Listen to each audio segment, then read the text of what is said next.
Ok, nous remarquons que cosinus carré x, c'est égal à cosinus x. Cosinus x. Non, cosinus x. D'où on peut poser u de x qui est égal à cosinus x, ce qui va impliquer que u de x il est égal à sinus x. Aussi, on peut poser v de x qui est égal à cosinus x, ce qui impliquera que v' de x qui est égal à moins sinus x. C'est-à-dire qu'on a posé notre u' de x qui est égal à cette fonction et notre v de x qui est égal à cette fonction. Donc ici, on a le produit d'une dérivée et d'une autre fonction. Et comme nous le dit la formule, l'intégrale de u' de x fois 1v de x dx, c'est égal à u de x multiplié par v de x moins l'intégrale de v' de x u de x dx. Et donc nous allons appliquer cette formule ici. Nous avons déjà notre u, notre v et ensuite le reste. Ce qui va nous faire a égale à l'intégrale de a à b bien sûr de cosinus carré x dx qui est égal à l'intégrale de a à b de cosinus x dx, puisqu'on a déjà posé, cela sera égal à l'intégrale au crochet de uv. Ici on a notre u de x et on a notre v de x, ce qui fera sinus x cosinus x de a à b moins, ici c'est moins l'intégrale de v' de x multiplié par u de x. Nous avons notre v' de x ici et u de x ici, ce qui fait moins sinus carré x, le produit des deux. Donc au lieu d'écrire moins sinus carré x ici, le moins fera qu'ici on aura un plus, puisqu'on aura moins fois moins. Donc un plus sinus carré x dx. Ensuite, dans nos formules de linéarisation en trigonométrie, nous savons que cosinus carré x plus sinus carré x est égal à 1. Ce qui veut dire que sinus carré x est bien égal à 1 moins cosinus carré x. Donc on peut remplacer dans cette intégrale sinus carré x par 1 moins cosinus carré x. D'où a serait égal à sinus x multiplié par cosinus x de a à b plus l'intégrale de a à b, ici de a à b bien sûr, de 1 moins cosinus carré x dx. Et ici, on peut séparer cette intégrale, c'est égal à l'intégrale de 1 dx moins l'intégrale de cosinus carré x dx.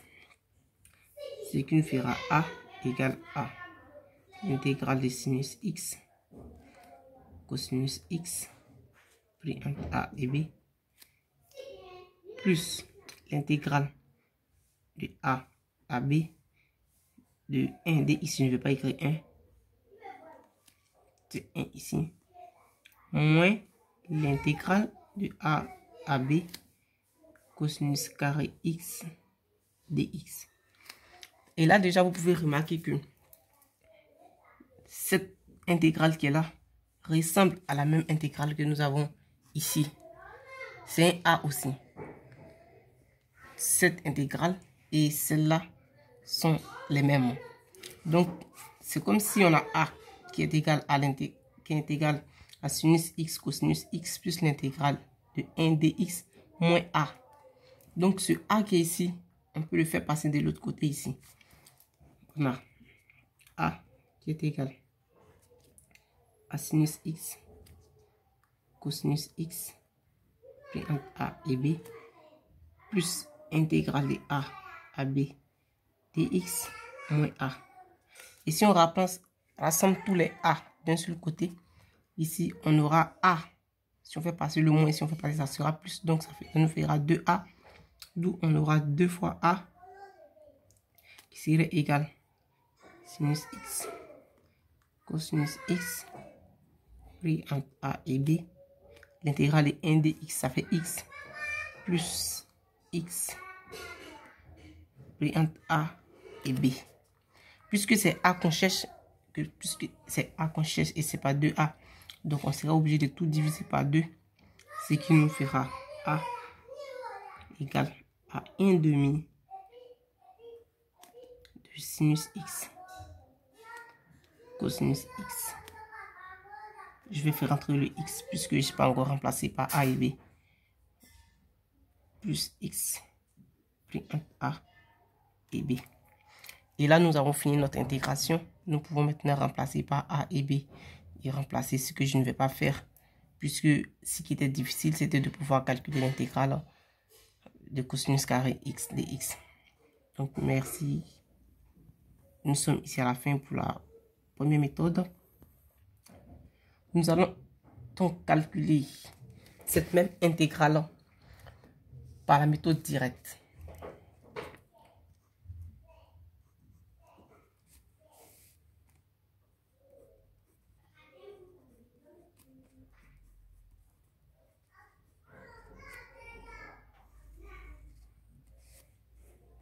Nous rappelons que nous avons la fonction A qui est égale intégrale de A à B de cosinus carré x dx. Et si nous rappelons de nos fonctions trigonométriques, nous saurons que cosinus de 2x, il est bien égal à cosinus carré x moins sinus carré x. Ainsi, nous allons encore appliquer la formule qui nous dit que cosinus carré x plus sinus carré x est égal à 1. Ce qui implique que sinus carré x il est égal à 1. Ici, nous cherchons la fonction cosinus, mais je reviens. Cosinus et moins cosinus carré x. Donc ici, lorsqu'on va remplacer, ce qui va nous donner cosinus de 2x, il est égal. Ici, on a moins 1. Ensuite, moins, ça fera plus cosinus x, ce qui va nous donner 2 cosinus carré x. 2 fois cosinus carré x moins 1. Ainsi, cosinus carré de x, il serait égal à 1 demi facteur de cosinus 2x plus 1. Donc, on peut remplacer dans l'intégrale ici cosinus carré x par 1 demi de cosinus 2x plus 1. Ainsi, A égale à 1 demi de l'intégrale de A à B, désolé, A à B de 1 plus cosinus 2x dx. Ici, on peut même séparer l'intégrale en n'oubliant pas ce 1 demi, bien sûr. A serait égal à 1 demi, je mets une parenthèse, de A à B dx. Ici, c'est 1 dx. On peut mettre le 1, mais ça sera vraiment un peu gênant. Donc, plus intégrale de A à B de cosinus 2x dx. Ça, c'est notre A. Et nous connaissons déjà cette primitive, la primitive de 1, aussi la primitive de cosinus 2x. Donc, le A, il est égal à 1 demi. Je mets la parenthèse. Ici, ça va nous donner x. X pris entre A et B. Plus. Donc, au lieu de mettre plus, je ne me précipite pas. Puisque je sais que ça pourra me donner un moins. Donc, d'abord, je mets le moins. Et je viens regarder l'intégrale de cosinus. Ça donne sinus. Ce qui me fera plus 1 demi de sinus de x pris en A et B. Et là, nous avons fini notre intégration. C'est la même chose qu'ici. Et si nous dégrevons cette fonction et aussi celle-ci, nous pourrons comprendre que ces deux sont égales. Ces deux fonctions sont égales. Et ici, je ne vais pas remplacer. Nous avons calculé l'intégrale de deux façons. Et donc, merci d'avoir suivi la vidéo. Je vous prie de vous abonner surtout à la chaîne pour les prochaines vidéos. Merci.